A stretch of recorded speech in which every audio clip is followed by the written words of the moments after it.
In the American heartland, far from big cities and hurried glances, a man decides to disappear from his own world after losing everything that gave meaning to his life. He seeks neither adventure nor freedom. He seeks silence. He buys an old, forgotten shack on the edge of a back road, surrounded by empty fields and long days, believing that no one would find him there, not even his own pain. For him, that place doesn't represent a new beginning, but a controlled end, a way to keep breathing without needing to feel. What he doesn't imagine is that in that forgotten corner of America, life still had other plans. Inside that same shack, he finds a young mother, rejected without resources, carrying 2 babies and a story too heavy for her age. 2 strangers marked by different losses, united by the same abandonment. This is not just a story set in the United States. It's a silent portrait of ordinary people trying to survive emotionally in a country where many seem strong on the outside, but broken on the inside. And it is precisely from this unlikely encounter that a transformation is born that no one expected. The shack he buys is not just an old wooden structure, warped by time and forgotten by progress. It is an exact reflection of that man's emotional state. Located in a rural area of the United States, far from the cities and the promises of the so-called American dream, that shack represents everything that was left behind after the loss. Interrupted plans, conversations that never happened, futures that never arrived.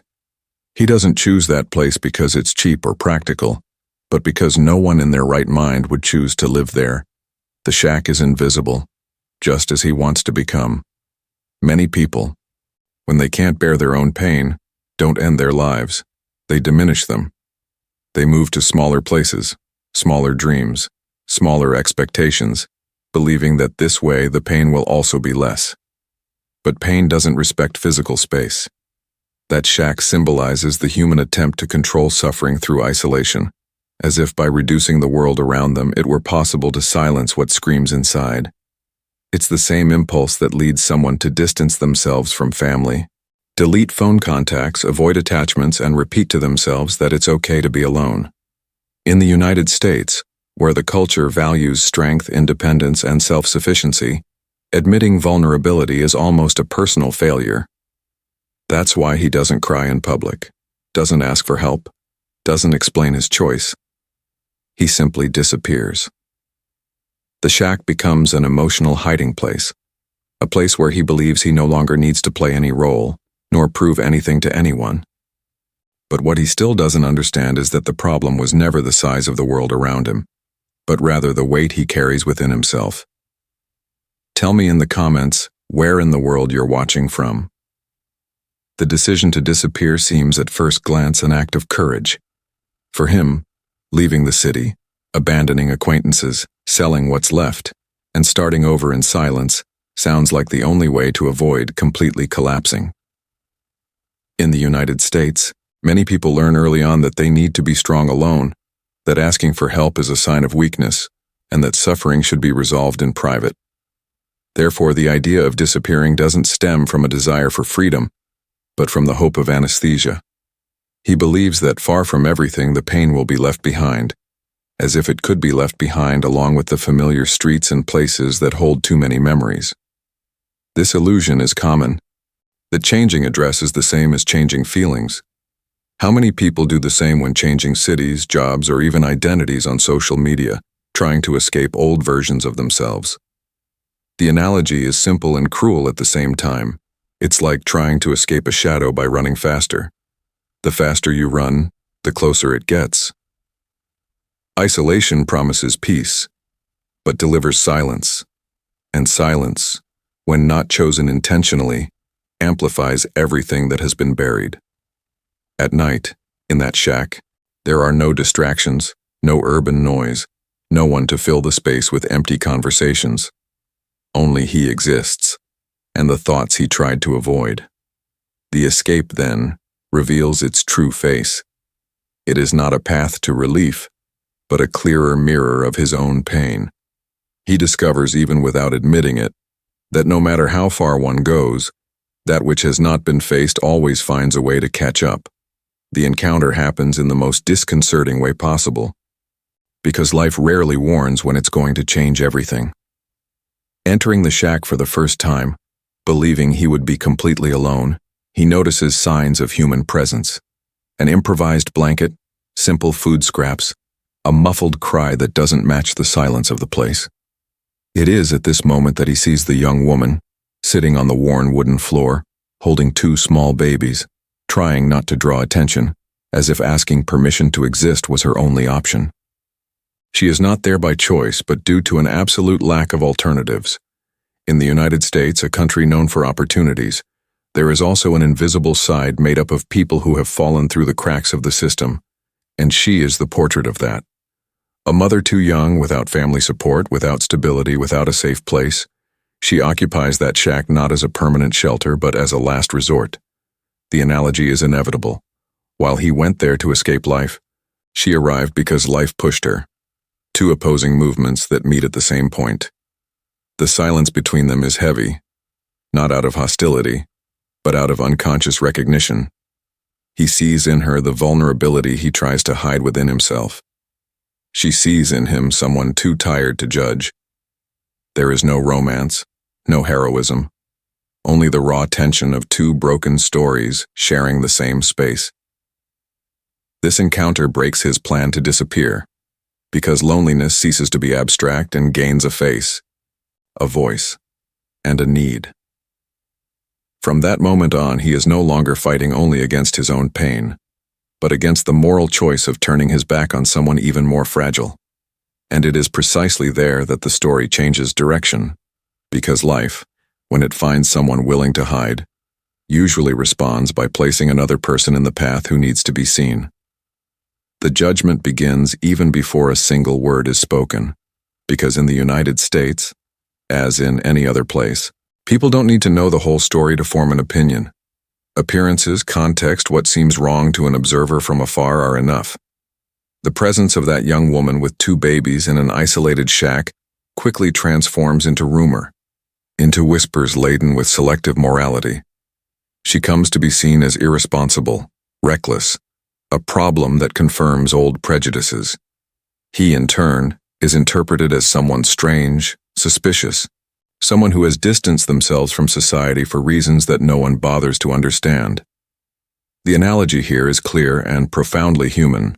Social judgment functions as a sentence without trial, where there is no defense, only labels.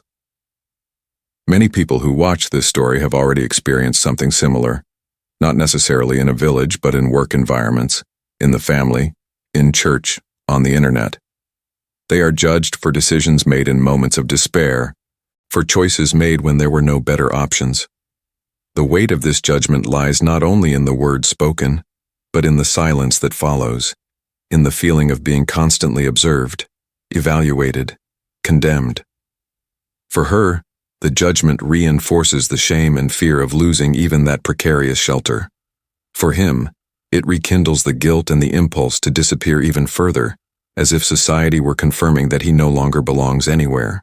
This topic deepens the emotional tension of the story, because it shows that their greatest enemy is not poverty, nor isolation, but the gaze of a world that prefers to condemn rather than understand. It is here that the viewer deeply identifies, because almost all carry the memory of a moment when they were judged from the outside, while fighting silent battles from within.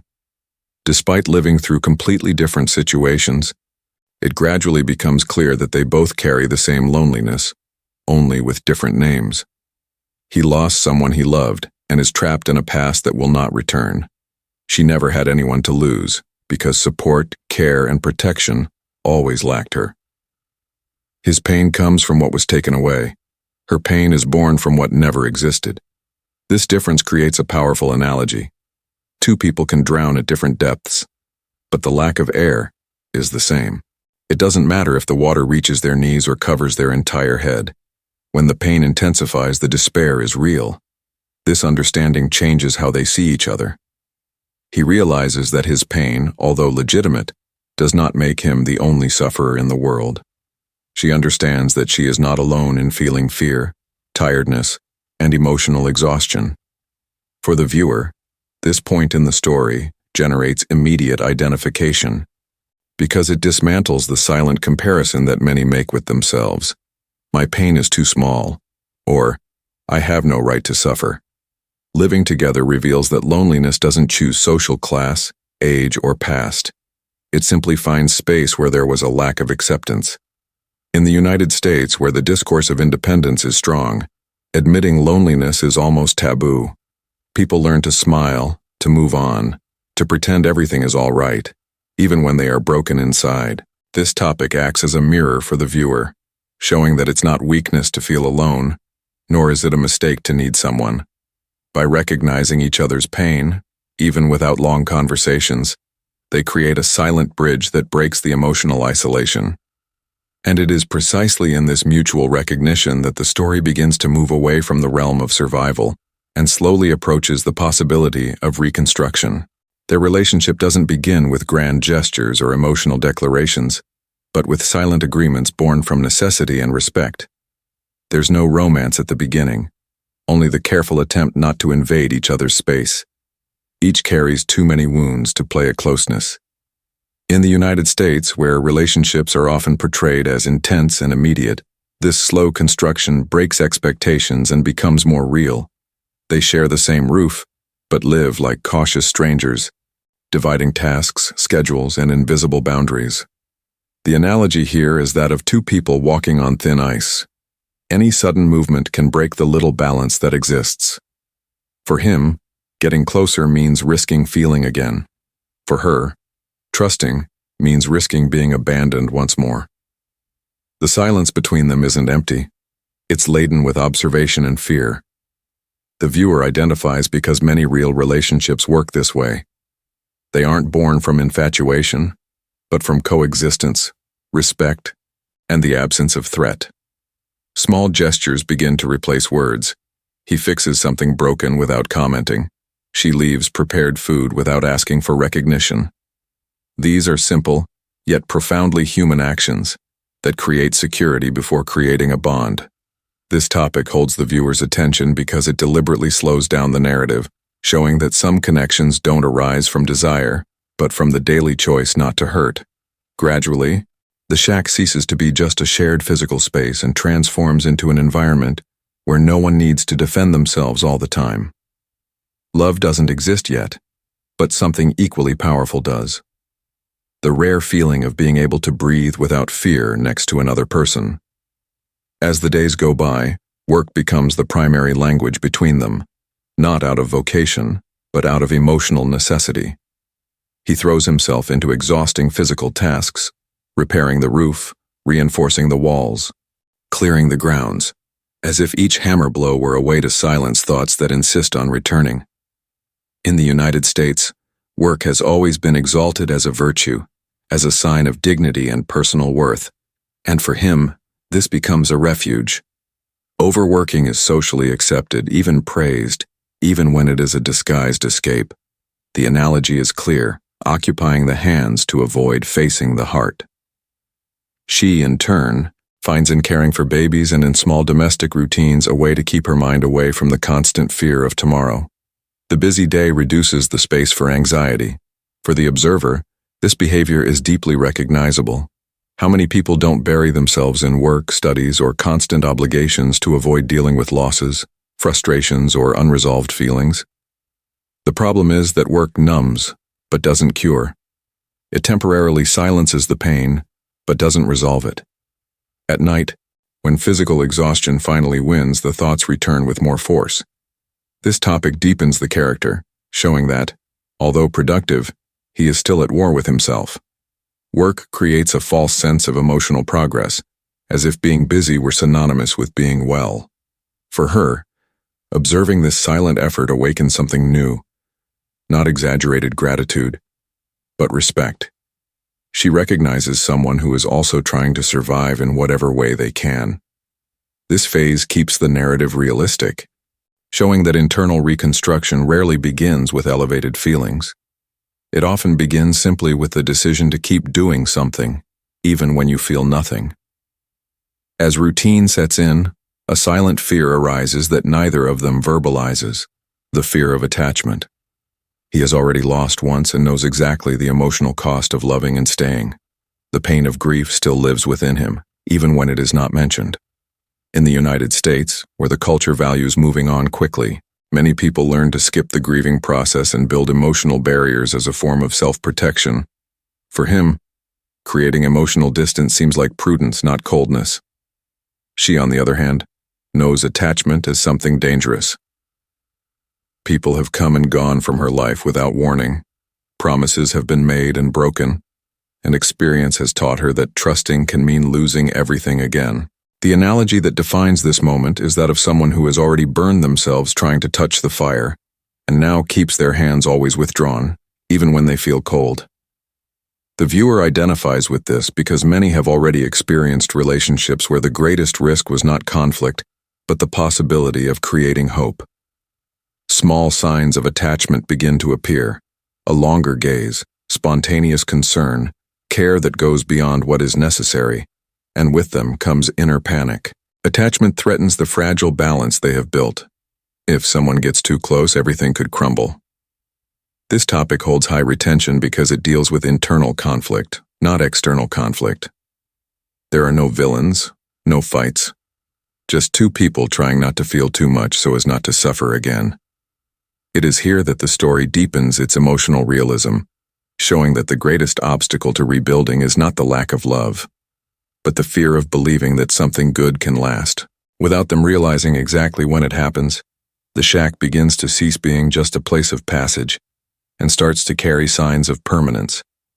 It's not a sudden transformation, but a subtle, almost invisible change, built by small gestures repeated over time. A chair repaired instead of discarded, an improvised curtain to protect from the cold, a separate corner for the children to sleep better. In the United States, where the concept of home is often associated with property, financial stability, and status, this change redefines what it really means to have a home. The central analogy here is simple and powerful. Home is not what you build to show off, but what you build to stay.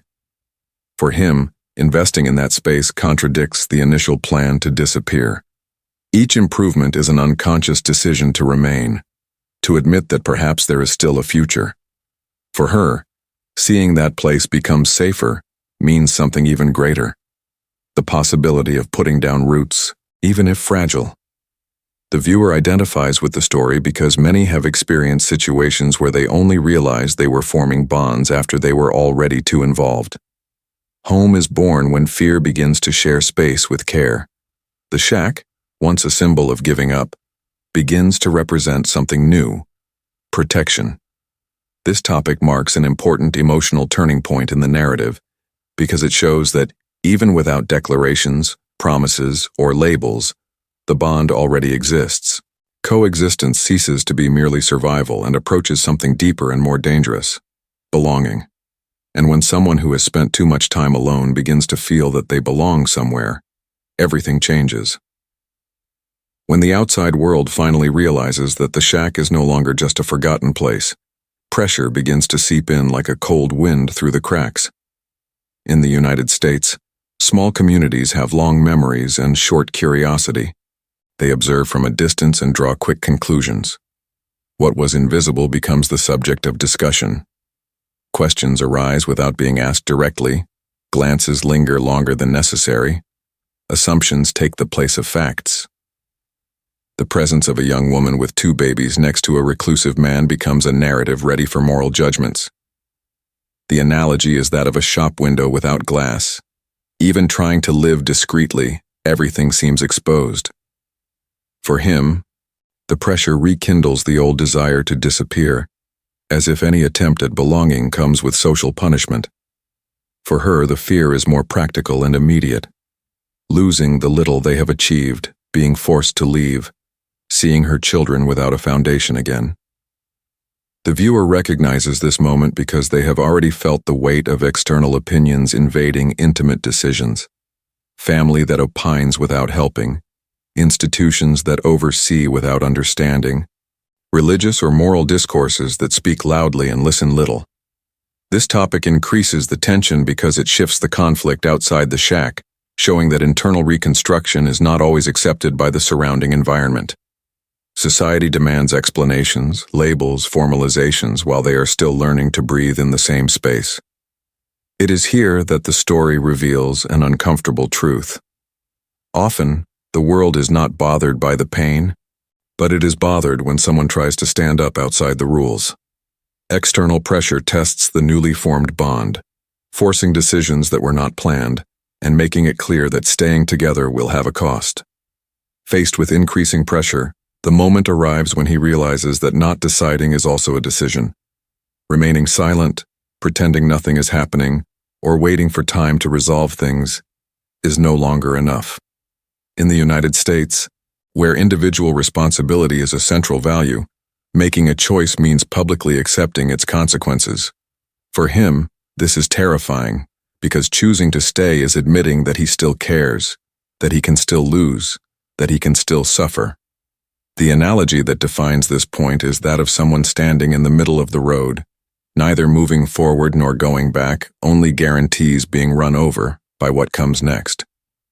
He spends nights awake, aware that the relationship has ceased to be circumstantial and has become an emotional commitment, even without a name. For her, this uncertainty is equally painful. The uncertainty threatens the newly built security, rekindling old traumas of abandonment. The viewer connects deeply here because many have already experienced suspended relationships, where the lack of a decision hurts more than a difficult answer. When he finally chooses, he doesn't do so driven by impulse or romanticism, but by clarity.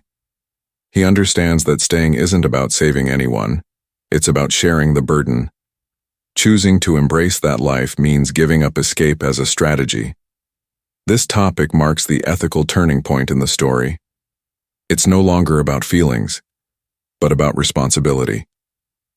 He decides to face the world's gaze, not because it's easy, but because running away is no longer an honest option. By making this choice, he also embraces the possibility of rebuilding, accepting that starting over requires more courage than disappearing. Redemption doesn't arrive as a cinematic moment, nor as an immediate reward for good intentions. It manifests itself in a practical, silent, and continuous way, built from decisions repeated over time. In the United States, where stories of overcoming adversity are usually told as sudden, dramatic turnarounds, this phase breaks expectations by showing that true redemption rarely makes a fuss. It appears when he assumes responsibilities he previously avoided, when he formalizes what was once provisional, when he stops living on the margins and accepts being seen again. For her, redemption is not about erasing the past, but finally having enough stability to stop surviving and start living. The central analogy here is that of a house being reinforced from the inside. No matter how simple it seems on the outside, what sustains everything is what is unseen. Marriage, adoption, and the formation of a family do not emerge as perfect endings, but as natural consequences of mature choices. The viewer understands that nothing there happens impulsively. Everything requires confrontation, documentation, lengthy processes, and critical scrutiny. This makes victory more real and more powerful. This topic functions as an emotional catharsis because it validates the idea that new beginnings don't erase past pains, but rather give them new meaning. He doesn't stop missing what he lost. She doesn't forget everything she suffered, but both find new meaning to continue. Redemption here isn't about forgetting who they were, but accepting who they've become.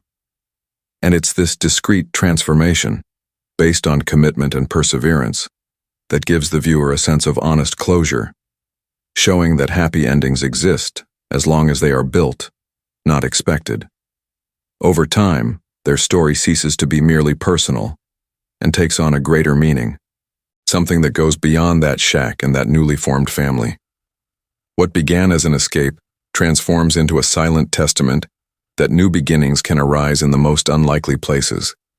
In the United States, where many people believe they are past the right age, the right phase, or the right opportunity, this stage of the narrative touches on a sensitive point: the idea that life doesn't follow a fair schedule. The analogy that comes to mind here is that of a secondary road forgotten by the main map, but which still leads to a real destination. They don't live a perfect life, They don't escape financial difficulties, fatigue, or critical glances, but now they walk with purpose. For the viewer, this moment functions as a mirror and an invitation. How many dreams were abandoned not for lack of ability but for fear of trying again? How many people convince themselves that the final chapter has already been written, when in reality they just closed the book too soon? The family that emerges from there doesn't represent an unattainable ideal, but a concrete possibility of reconstruction. Children growing up in an imperfect yet safe environment. Adults learning day after day to stay. This topic expands the story's message, showing that the true miracle isn't in the initial encounter, but in the continuity. Staying when it's difficult, loving when it's inconvenient, building when it would be easier to give up. The narrative closes emotionally by showing that the man who wanted to disappear now leaves marks, not of pain, but of presence. And the young woman who lived on the margins begins to occupy a legitimate space in the world. For the viewer, there remains a profound feeling that perhaps there is still time, even after everything, to write a new beginning. As the years go by, the impact of that initial choice is revealed in the small scenes of everyday life, those that rarely appear in grand stories, but which carry the true meaning of transformation. It is not the grand events that define what they have become, but the repeated details, simple meals shared, children learning to speak, laughter that arises unbidden, silences that no longer weigh us down. In the United States, where success is often measured by visible achievements, this phase of the narrative redefines victory as permanence. The central analogy here is that of a tree planted in fragile soil. It doesn't grow fast, but it creates roots deep enough to withstand the test of time. For him, looking around and seeing a life unfolding where before there was only emptiness is to confront his own idea of failure.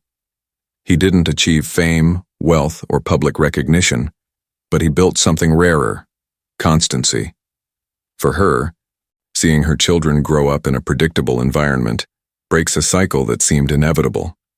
The viewer identifies with this because many live trapped in the feeling that their lives haven't worked out because they don't resemble what was promised. This topic resonates as both comfort and truth.